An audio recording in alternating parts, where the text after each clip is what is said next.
everyone, and welcome to another horrific review.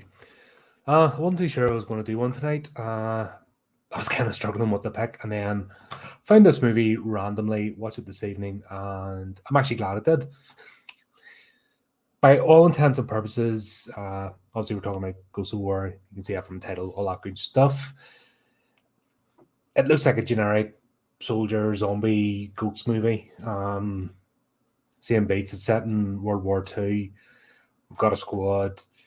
They've got orders to go and occupy a chateau that's been abandoned by the Nazis. They're kind of doing like a rolling guard. It's all a bit of a strange setup because like there's a squad of like 5 of them and they're dotted about the place and the communication lines don't seem to be there. But at the same time, that's World War II. It was very chaotic. You had lots of units going about on their own and being separated and having to make decisions, and hence why a lot of bravery citations, because people end up having to go above and beyond that what would be expected today, if that makes sense. But premise of the story is we start off squad. Now, I don't want to spoil this. It's actually a good movie, and I recommend you go and see it. Definitely covers a lot of topics. It's not just your standard supernatural, boring trope, if that's the way for it. But got this squad. We kind of get to know them a bit. Really good cast of actors in this. I listed them in the description, and yeah, they all play well off each other. They're not rude. They're actually they give good performances, and they've all got their own pedigrees. They've done a lot of reasonably well-known shows. In particular, Alan Ritchson, who,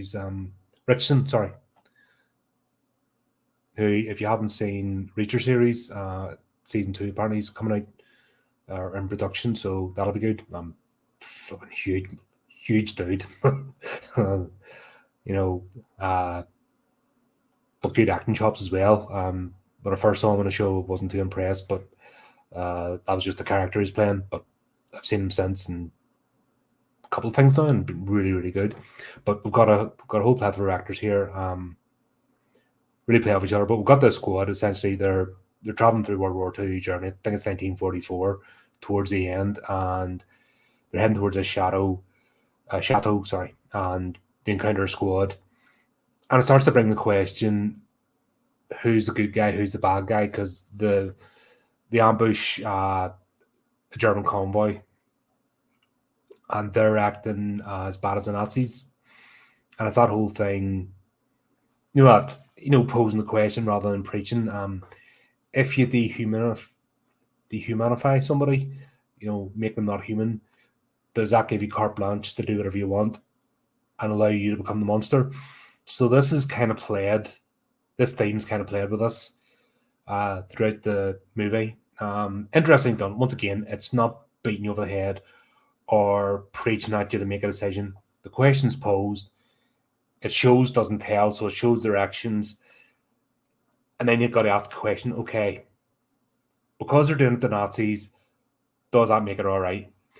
And the reason I'm bringing this up because there's the whole theme brought in of soldiers' conduct and honor in battle, and that's always a big thing in the forces. And it's been as long as war, which civilians won't understand, but as long as war's been going on, there's always been a code of conduct in the field.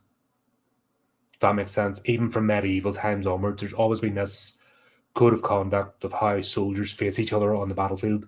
Because it's one of those things, if you lose that, then what do you become?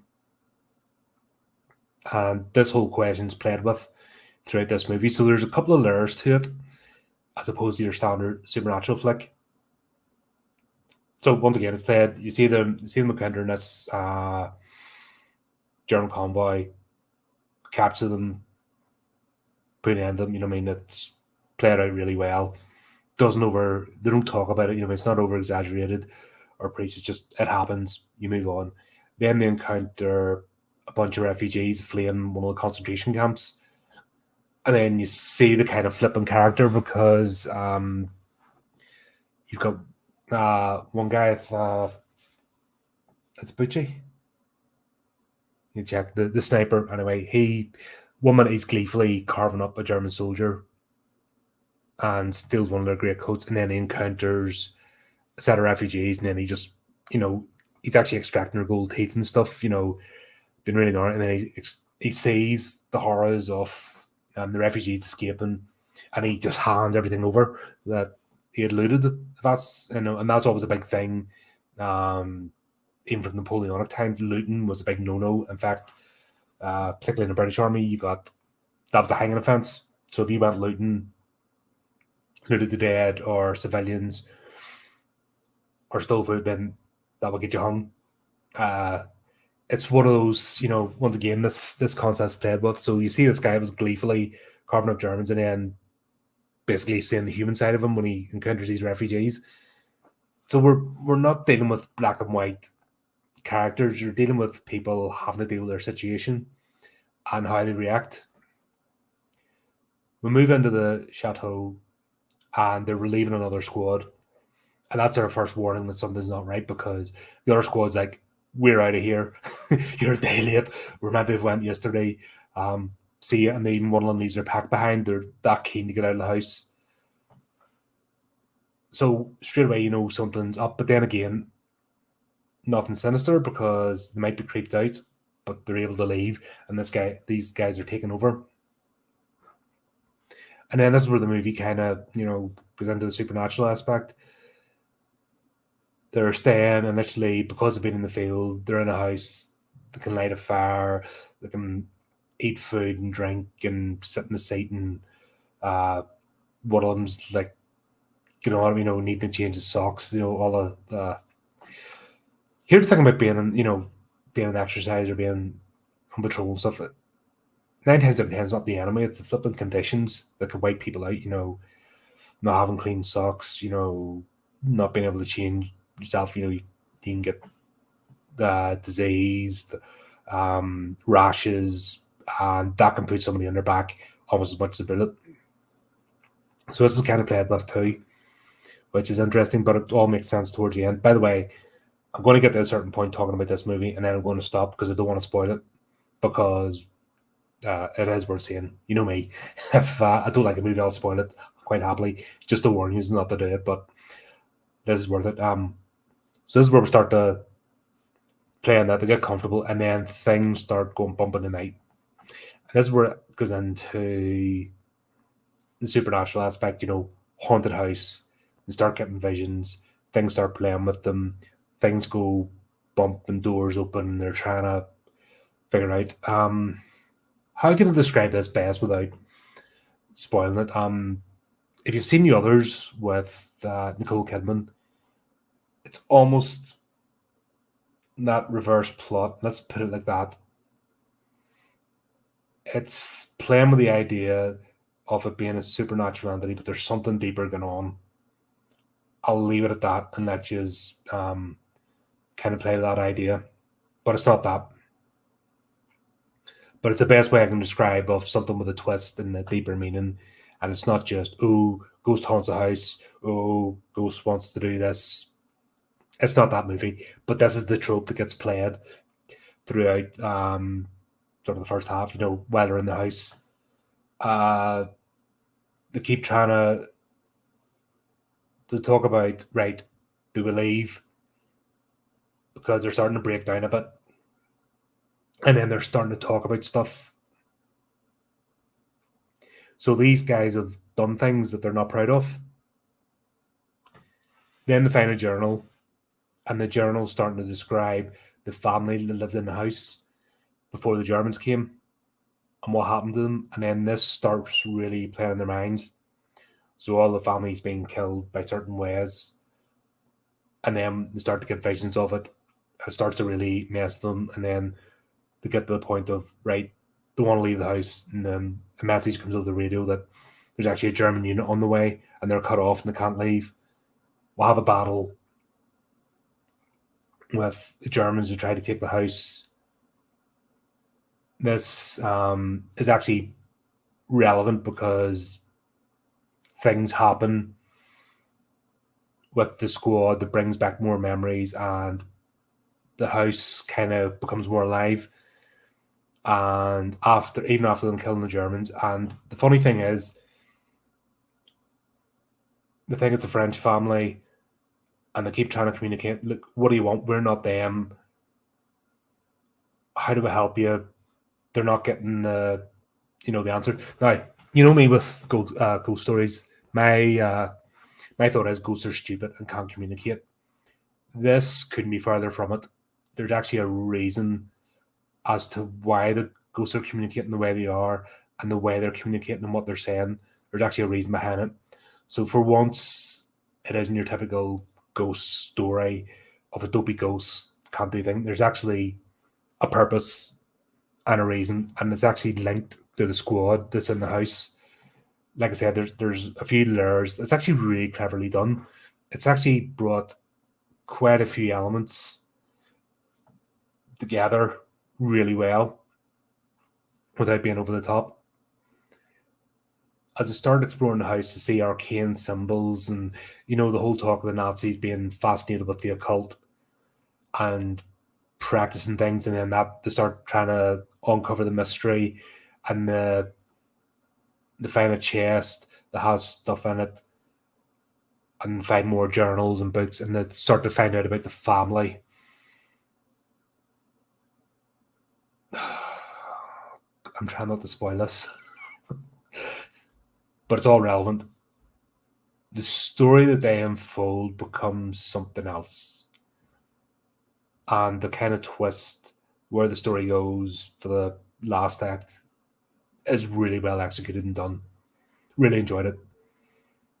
I think I better stop there because I don't want to ruin this. I really don't. What we'll do is we'll just leave it at really good movie. It's tight. It's well acted. Covers quite a lot of themes, but it doesn't preach to you. It lets you think about the ambiguity of war. Think about how if you dehumanize somebody, do you become in danger of becoming the monster? It talks about honor between soldiers and honorable conduct in war. Big theme with this. And the repercussions.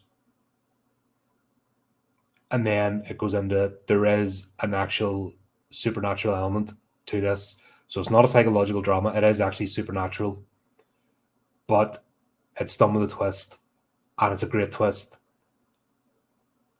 And it just brings everything together, and I really enjoyed it. So there, we'll leave it at that because honestly, I don't want to spoil it because it's worth it. And it was actually a surprise. I wasn't expecting to watch this. Wasn't one that hit the radar. Only came out in 2020, so it's a recent movie. I think it's another one of I'm talking about my 3-year sort of period. These movies have kind of went under the radar because of stuff going on in the world. So they're resurfacing now. Let's check them out, give them the support, because there's a danger that the more well thought out movies mightn't get the traction that they need, and then we're not going to see more of these type of movies. Obviously, the conveyor belt Hollywood machine movies, your fast food restaurant type movies, they'll keep going, but we're in danger of these sort of smaller, better thought out movies getting lost. That's why I'm trying to find them and have a look. But yeah, there you go. That's my review. It's well worth the watch. Check it out. And there you go. If you do watch it, please don't spoil the movie for others, but leave your comments as to what you think. And if you could do us a favor, do all the likey, sharey, commenty, clicky things that needs to happen to get the channel to grow, because we are actually growing. Every week with somebody news coming and finding us. We're reaching out to more artists. We're getting more people involved. We're just getting bigger. We're 2 years old now. What have we covered now? We've featured about 80 authors. We're about to hit our 100 story mark for horrific tales, and the more we can do, obviously, the better it is. We're featuring artists. Sorry, excuse me. Apologies for that. The joys of going live.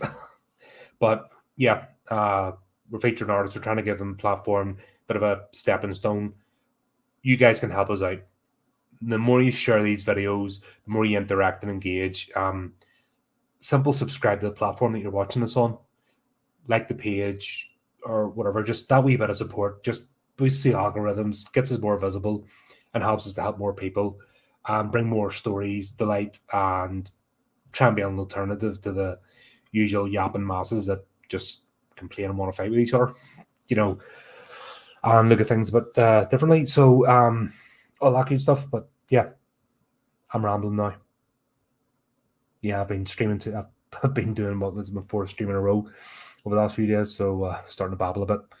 But yeah, help us out, and hopefully see you in the next one. And until next time, keep it creepy, keep it horrific.